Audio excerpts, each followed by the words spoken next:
Our heartfelt condolences and prayers are with the victims of this horrific terrorist attack that has unfolded in Christchurch, New Zealand. It's no doubt a dark and painful day for Muslims and humanity at large. Although we are still mourning over this tragedy, it's also important to note a few things. First and foremost, we as a community need to call this out for what it is.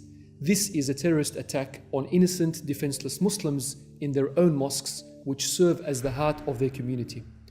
Politicians, media outlets, commentators all need to call this out for what it is.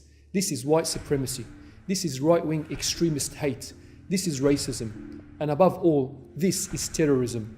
To make matters worse, it's sickening to see that even in the time of mourning, many senseless individuals have taken to their keyboards to further foster hatred against the Muslim community. Senator Fraser Anning even went further to claim Muslim immigration was responsible for today's terrorist attack.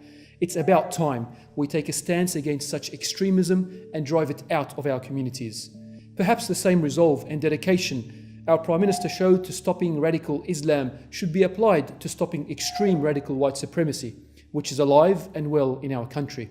We also remind Muslims around the world to remain vigilant and alert at all times. Islamophobia is real, and hate-filled white supremacists such as the ones we saw today do exist. It's perhaps time mosques start investing in security and protection to ensure they are well guarded and protected from such acts. Lastly, we would like to remind all Muslims who are struggling to comprehend the madness of today's terrorist attack to stay strong. As hard as it is to bear the calamity of what took place, always remember that Allah subhanahu wa ta'ala is with us. As difficult as this situation is, Allah subhanahu wa ta'ala is always with us.